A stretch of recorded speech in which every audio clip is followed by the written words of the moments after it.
Hi, this is Shirish Kulkarni, founder and CEO of Stoth Consultech, having been run this business consulting venture for last 6 years and helping small and medium businesses to grow. We have been, in this initiative called as Hatke, we've been talking to various personalities, individuals, leaders in the industry, and we have a great pleasure and honor to have Mr. Nitin Deshpande with us. Great, Nitin, to have you on this platform. Thank you. Right. So we actually Nathan brings a huge amount of experience in product development, outsourcing, services industry, and having been set a lot of ODCs of a larger Western brands in India. I would like to start, and that too in healthcare space as well as other spaces.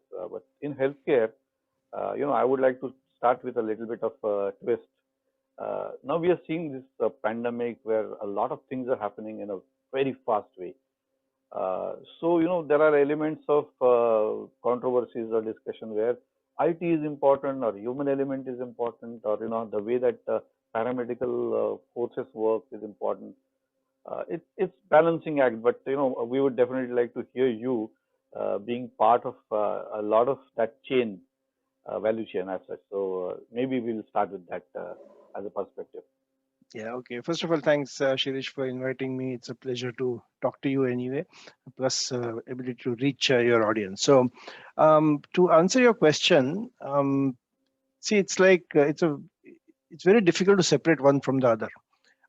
So let's assume for the time being that IT, and still there are some people in the healthcare industry who think that IT is overhyped, and we really need that, and is it kind of overcoming the actual medical or clinical knowledge, etc.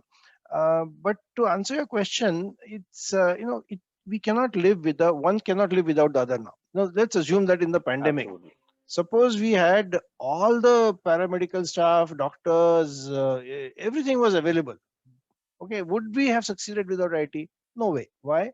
Because one, even to reach people, I mean, the telemedicine and just the technology, very simple, right? The way we are talking today, okay, without actually sitting in front of each other, the Right. same thing happened, and that's how a lot of people could actually get healthcare. But that's a very straightforward example. But even if you go deeper, take the vaccine, the way it was developed, and the first time in human history a vaccine has been developed, tested, all the phases gone through and approved, and actually vaccination started in such a rapid period. And this is unprecedented. Now, there's absolutely no way that this could have happened without the IT support. It's Right. only because of the today's IT that is available that we could actually reach this stage, and we at least see some light at the end of the tunnel, that we'll be able to vaccinate a majority of the world's population pretty soon. Right. Sitting here in February after almost a year of the pandemic, we couldn't have imagined last February that we would be in this stage today. So in one Yes. year, so much has changed, and that's, I think, a lot of it is thanks to IT. Wonderful. I think digital is the way and where records are getting kept. Now, further going towards, what this various platforms and the softwares do, that, the whole history of patient is important. So there is something called as patient health record, right? So would you throw some light, because many of us are not aware what it contains, how important it Yeah. is, and how we are evolving towards that. Yeah, sure. So actually, people call it by different names. Patient health record is one. EMR is another, electronic medical record. EHR, electronic health record, and some people make slight differences, and there are nuances within that. But ultimately, what it means is, for an individual, all the details related to his or her health, okay, Mm. that's being encapsulated into one record. And you can imagine it's humongous. I mean, it's like over a period of the life of a person, the amount of data, because there are images, there are whether ECGs, there are all True. kinds of things which have to go in, not just the lab tests and not just the hospitalization Right. details. So, but at the same time, today it has become almost so important. Two reasons I'll tell you. One is that in the earlier days, when I was growing up, we had a concept of a family physician or a True. GP, right? Now that person pretty much knew the whole damn history of the not just that person but also that person's khandan, The family itself, right? yeah. So whole family history, kisko diabetes tha, kisko blood pressure tha, all Uh, that the person knew, and therefore they could actually use that judgment and the history together to arrive at a diagnosis and then treatment also. right. But as we have gone towards more and more specialization today, in fact, sometimes I have to write on a form, who's your family physician? I don't have one, We because there is think, no such breed left now, right? I mean, everybody is a specialist, super specialist, super specialist. So right. now, that fine. I mean, that's the way things have evolved, and I don't, you can't fight that. But then, if somebody is a specialist, has to take a call on what is the treatment to be given to a particular person, how on earth he or she is supposed to know the whole history of that person? What else, what other medication was given maybe 2 years ago, what allergies are. These are simple examples, but also the interactions between some other disease. So today also when we talk about COVID-19, we say that, okay, people with comorbidities are at a higher risk. Now, Okay. how do you know whether the person's comorbidities at all? Absolutely. So sometimes people don't even tell. There are doctors who tell me, my friends who are doctors, who tell me stories about how, even after asking kai allergy hai ka, kai tumhara tras hai ka, nothing, and then you Right, right. give something, and then there's all hell Common. breaks loose, because the person never remembered also. Not that he did deliberately lied, True. he didn't even remember that something had happened in the past, Right. right? Now this is exactly where this EHR, EMR/PHR, whatever you call it, brings together. That's one point of part of it, that getting the whole thing together. And two, the interoperability, which is, by the way, we are still far away from that, which is, each hospital, each health system, even in India and so even in the US, they have their own, or even each vendor, whether each EHR vendor, whether you talk about Epic, you talk about Allscripts, you talk about Cerner, you talk about, even in India you have vendors like that. Everybody has their own way of Format. having that EMR, and they are not really interoperable. The good news is that at least the governments are now talking about interoperability. In the US, Yeah. there is a big move towards interoperability. Even in India, I know that government has started talking about it, Right. but we still a far ways to Far go. away. But the point is, at least we are on the right path. The first thing is to collect the data in some format. Then you can talk about interoperability. Right, right. I mean, it becomes the complete history of what we have gone through in the past, so that Yes. quickly you can at least know if the patient is in. You would know that all this has already been in place, and this is how further treatment has to be designed. So I In think that fact, that reminded me, Shirish, of one article several years ago, maybe 5 years ago or something. I think it was either Vinod Khosla or Vinod Dham, one of these big entrepreneurs in the Silicon Valley. He had written uh, whether doctors would become redundant with AI uh, coming in, right? And it's a very nice article. If you can find it, you should read it. Or your, so, so the people who are listening also, I can forward it. because what if you have all this data together, a human being will take a long time to really correlate the thing. Whereas engine like, IBM has its Watson, and there are other AI engines So, available. They can actually, and again, this is not to replace. I mean, the title was the brain. controversial. Do we need doctors? But the point is, the Uh, doctor can be tremendously aided by it putting helps. all this together and then becoming a decision support system, where if even if the doctor is trying to do something, which is likely to be, say, counter indicated or something, the system should prompt and say, "Ki, are you sure this is the history says This is this," where you want to connect. etc. So I think the combination of the human brain and artificial intelligence together can really do Right. wonders.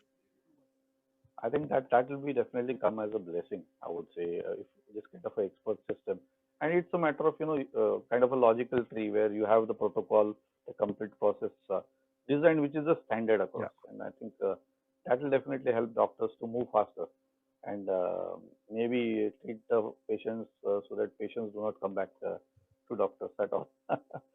Now, talking about the organizations, now you have seen various larger organizations getting to bigger sizes in numbers as well as responsibilities taken. So, do you see evolution of a new model in which people have started working remotely? The security part is now being accepted. So, do you see that there are some new roles or some roles getting redundant? And there is a scare also that some people say 20% people will get reduced, my role will go. So do you see new, some light at the end of the tunnel? Also, you would like to warn some people that, be more, go across skill sets, Yeah. reskill yourself. Yeah. Maybe a mixed message there actually. Yeah, absolutely. So I'm often reminded of my friend Dr. Anand Deshpande of Persistent, Mm, who, several years ago he had said that, look, the middle management layer in the Indian IT industry, if they, I mean, he made a controversial statement. He said that all they do is forward emails, and mind you, not even write emails, forward emails. oh my So, God. I mean, of course, this was an extreme, deliberately Understood. exaggerated to kind of bring out the contrast. But you are saying that, look, that will become redundant. That layer will go away, and to some extent, you already Very see true. that happening in the Indian, particularly in the IT services industry. So many middle-level managers, and they have been just laid off, and the only people who have survived are who Subject matter reinvented expert. themselves in terms of either the domain or Mhm. the technology or something else, just pure sort of sort of what in the government sector we would call babus, and that Mhm. the prime minister talked about babudam, etc., just the other day. But you can't have just babus in the IT industry. So therefore you got to bring some skill levels. And by the way, management of people is also a skill. We are not doubting that. But the point is that even management, how to motivate people. You can't just motivate people by beating the drums. Sometimes you have to be a role model. Sometimes you have to show them the way, right? A Do it. You leader, have to do you it. have to be a leader, not a manager, not a boss. And that there's a difference between the two. So I think that's something which is bound to happen. And that's, by the way, happening all along. And wherever technology has come in. So I remember the days of when the banks were being computerized long ago, and there were the unions were on the street saying that, we will not allow this, and whatever, they thought that they'd lose Yeah, their jobs. Now, tell me something today. Can anybody imagine a bank without having the IT? absolutely. It's unimaginable. I have not even visited a bank for the several Yes, years now, you're right. right? And there are banks now which are completely virtual. DBS has a bank which is completely virtual. They don't have a single office. It's only virtual. So things have evolved to that extent. Same thing is going to happen in every sphere. Everything will not go away, but the kind of jobs that you do will get transformed. Every time some jobs go away, so it's kind of like I'm often reminded of when Ghoda Gadis were there Mm, in Tange in Pune, for example. right. Okay, when actually cycle rickshaws came in, they apparently protested. That's what I've Electricity heard. was scarce. I don't know.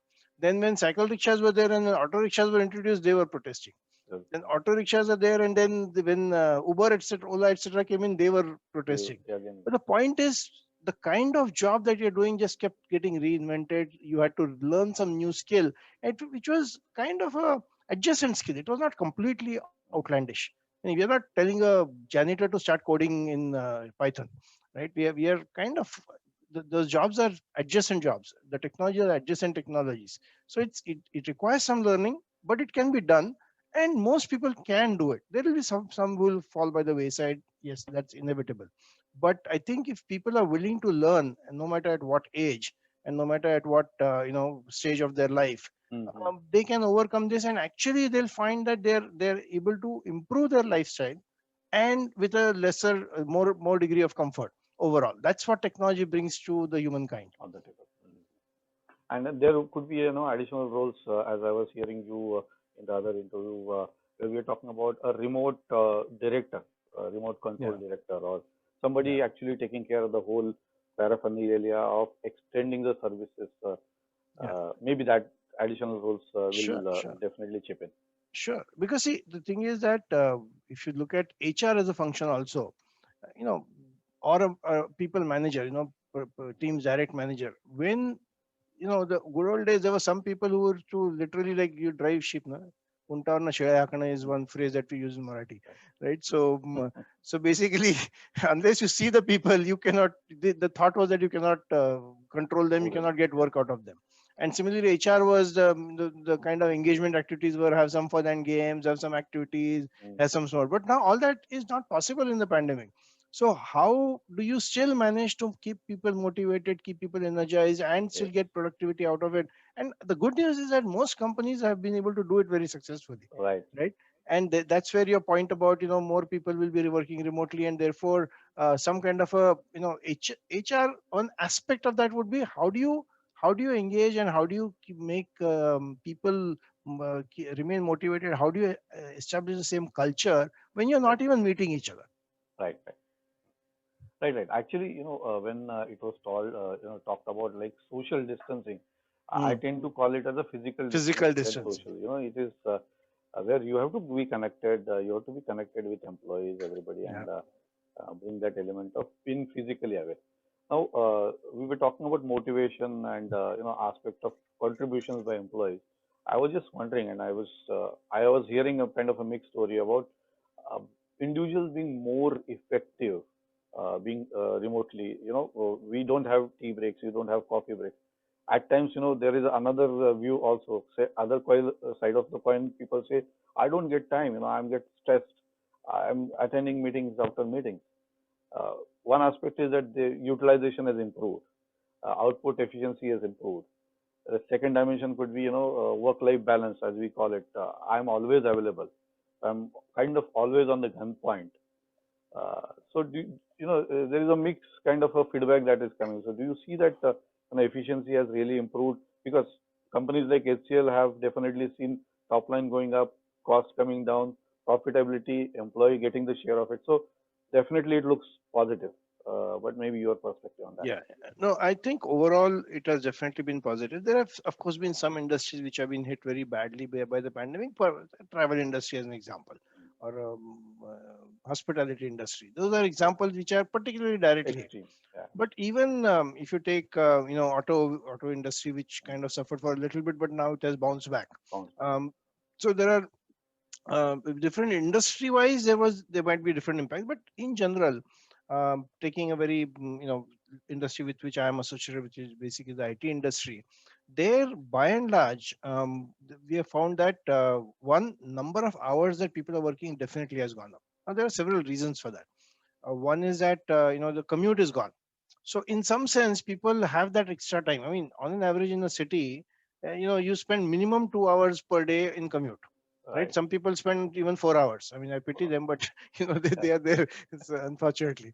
But so even if you say 2 hours, okay, minimum those 2 hours, people don't mind giving it to the company, working for those hours. That's maybe one reason. The other thing is that at least initially there were a lot of things which had to be streamlined. For example, people didn't have UPS or inverter. People didn't have laptops, so one power fluctuation, your work goes away. True. If you're working on a desktop, uh, like we are talking, most meetings were on Zoom or some other Video medium like that, conferencing. Teams and all that. So that again, if you didn't have the proper bandwidth, that was, you had to spend a lot more Challenge. time to get the same amount of work done. True. Even while coding, or while making an Excel sheet, it was taking more time because you were operating on some data which was somewhere else, and your link was not that great, so on and so forth. So lots of things contributed to having to work more. But it that continued. But the point is that in all this, the output did not go down for most people. Wonderful. Superb.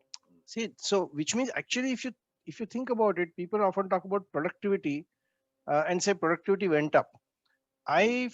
Have a contrary view slightly, meaning I'm saying output might have But gone up marginally, input definitely has gone up, productivity has actually gone down, and now it is coming up to normal because people okay. have now invested. Most companies, including ours, we help the employees in making sure that the basic infrastructure is such that you can actually work from home like you're working in the office. So whether it's Right. the broadband connections, the fiber connections, UPS, proper seat, so that you don't Mm. Mm. start getting backache, proper monitors, everything together, right? So Everything. all this has evolved over a period of time, and today the productivity also probably is the same. The input has actually started coming down a little bit now for Uh, two reasons again. One is that people have figured out how to work with right. productivity has Right. gone up, and number two, other avenues have opened. Right, when the full lockdown was there, you couldn't go out even if you wanted to. Mm. Now other avenues of socialization, entertainment, food, yeah, was a, it's all Hello. started. So which means that people at least have some other alternative. पहले क्या choice नहीं था, so you might as well work. So I think overall we have come to a kind of a equilibrium. Equilibrium. But one thing I will say is that a lot of people have not realized, and particularly in India, the ill effects of on the mental health Mm. this has caused. So it's now only anecdotally you're finding out, but I think some, our company included, many companies have tried to reach out and say that look, made counselors available, had some sessions, meditation, Right. yoga, counseling, etc. So all that also has to be remembered, because if you don't have physical activity, if you don't have any entertainment, and if you're constantly in front of your computer, something is going to break after some time. Right. Wonderful. I think that's where the work-life balance, as it is called as, and now it is eventually the mental balance, because we tend to see the same thing happening again. We wake up in the morning, the whole routine again, the same laptop, same place, same people. And I've heard even in my family the dialogue happening by my son only. I'm kind of getting bored of you, but we have to see it, take it with a pinch of salt and move ahead. I want to bring another perspective. As we talk to people, we get right people identified. The whole interview and hiring process. So do you want to cite some example of, being there still, something really not working out? Maybe one highlight of that. Yeah, sure, sure. So, I always say that in you might think that you have done thousands of interviews, but you still cannot be a judge of how Correct. that person will turn out in the actual life. In fact, I had a boss earlier who would actually tell us and tell HR also that no matter what the position, no matter how senior it is, okay, don't need more than 10 minutes, because in 10 minutes I will make up my mind whether I want this person or not. Of course, there's a chance that the person may not work out, in which case I'll fire him or her, Uh, uh, right? But even if I work, sit to the whole day with that person, uh, that chance is still there. So if I can come to the same decision, and the according to him, and again, I'm not advocating that, but he used to say that if whatever I decide in 10 minutes, that decision is not going to change after 1 year. And by the way, right. Malcolm Gladwell has a thing called Blink, a book called Mm, Blink, which Blink. Yes. which again talks about that most of the impressions are made in the first few seconds, First few seconds. right? So, but anyway, keeping that aside, so I will tell you a story without taking names, of course. In one of once I was hiring a pretty senior person, like a director level person, and a recommendation came from a very very good friend, Close. very good industry veteran kind of a person, saying that yeah, I worked with this person, might be the right one. Mm, And then, believe it or not, for the first time in my life probably, even though the position was very senior, everybody, me, the director, functional owner in the US, the HR person here, HR person in the US, everybody was like gaga. Oh, Wow, wow. what a find, fantastic. We couldn't have found a better fit. Okay. Wow. Mm, ठीक है, I'm very happy, and we promptly got that person on board.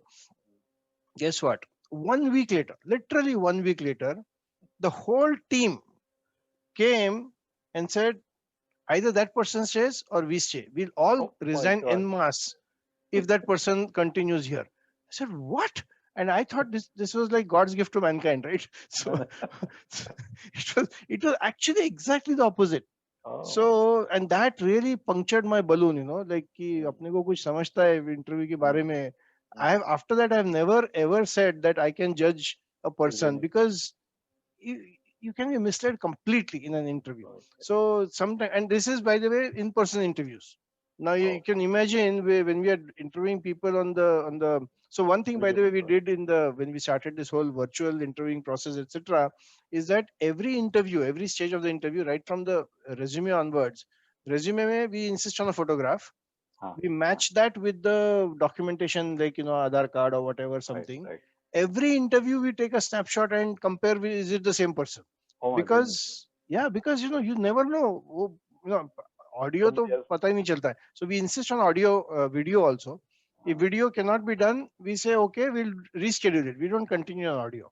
At least Oh, for 2 minutes you have to be on the on the video, video. take a picture, and make sure that it's the same person. Oh my So these goodness. are additional things we have to start doing now. I think these are definitely nuances of being careful. Yeah. So I see those kind of stuff happening in the other world where maybe largely individuals of different profiles are involved, but here I think we have to be definitely careful. Nitin, coming to kind of a closure, Sure. logical closure, but I've been seeing you. You are a health freak. You have been definitely spending time on yourself, and always seeing that kind of a motivation and positivity on your face as we look at you.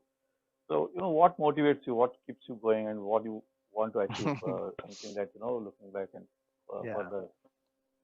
So basically, I think, and this maybe sound like a cliche, but actually genuinely believe it, that if you enjoy what you're doing, then you will become good at it and you will always be happy. So being, doing something which you enjoy, and it may take some time to figure it out. I mean, I'm not saying everybody has to know at the age of 16 what they want to do, but maybe it'll take some time to figure out. But that's one. And number two, sort of, not only doing what you're enjoying, but also um, making sure that we have the right we give it the right opportunity. For example, you talked about health. Earlier I used to play a lot, and so that automatically keeps you going. But then once that at a certain age that stopped for various reasons, Mm, then I realized that I have to do something, because contrary to popular belief, I believe that being physically fit is actually prerequisite for being mentally fit, understood. Perfect. right? So Right. I think that's very important. I mean, you may be absolutely brilliant and etc., but if you are not physically fit, or if you're not working out to Right. whatever level, I mean, you don't have to be a marathoner for that, Right. right? But even if you work out on a regular basis, say even half an hour per day, at least 5 days a week, push to discipline agar, and it doesn't matter what activity you do. I don't think that there any one activity is better than the other. All Right. of them, somebody might cycle, somebody might walk, somebody might run, somebody might do gym, whatever. But doing something which actually then becomes the fuel to keep you going for the whole Right. day. Right. And so that's basically the sort of something which I've lived by, and so I feel very happy that Wonderful. Yeah. Yeah. The kind of regime I've been observing that you have been very, very regular in at least one or the other activities. So yeah. wonderful. Another dimension is there any role model or entity or personality that you kind of aspire, take Yeah. some lead from or something of that sort? Actually, there's several, but just if I was want to quote somebody who most people haven't heard of, known, then I really get inspired by, say, Azim Premji. Mm, And the reason I'm saying this is that one, he, I mean, his father gave him a like a oil mill kind of a thing, right? That was a business, his family. From there to really, I mean, Wipro was one of the first companies to actually have a PC with their own operating system on the floppies and all that, and then scaling it up to a the last. global giant. But that is not, I mean, several people have done that. I mean, there are other companies also have done that. But at the same time, I having met him, and the simplicity, the humbleness of the person, and he is not very many people know. People think of Bill Gates and Warren Buffett, etc., when they talk about philanthropy, but the kind of philanthropy that Azim Premji has done through his foundation as well as personally, and etc., is just mind-boggling. The way he gives back to the society Right. in various ways, it is just amazing. So I think in India, philanthropy is something which is not as common Common man. as outside. So I think that's why I feel he should be a role model, because he should inspire others to, you may not be a billionaire, but whatever you have, if you can use that, and your Hatke initiative is kind of a way to give back, whatever way. It doesn't have to be money. It can be your time, it can be your knowledge, it can be anything, to be able to give back to the society after you have achieved the normal whatever you need for your comfort. After that, if you can give back to others and try to make others more comfortable in whatever way, I think that's really inspiring. Wonderful. I think it's nicely said. The sense of abundance. I have been there, done that. Now, let me have that share going back to the individuals who deserve it more. I think that shows a kind of a satisfaction on your face. Yeah. So wonderful to see you and meet you and talk to you, Nitin. Thanks for this time. It was Thank you. wonderful. Thank you very much, Shirish, for this opportunity. And by the way, just sorry, before I close, mentioned Azim Premji, but I also said that lots of other people also. So I True, don't true, mean to only talk about one person, just an example. There are absolutely, others also who have done great work. So no disrespect to anybody else. So absolutely. No, I think what it means is we are looking at the 10 of characteristics that we want to take. So yeah, takeaway is definitely abundance, sense of giving back. yeah. Once you are there, I think that's wonderful message to close. Is Thank you so much, and all the best wishes for your professional personal growth.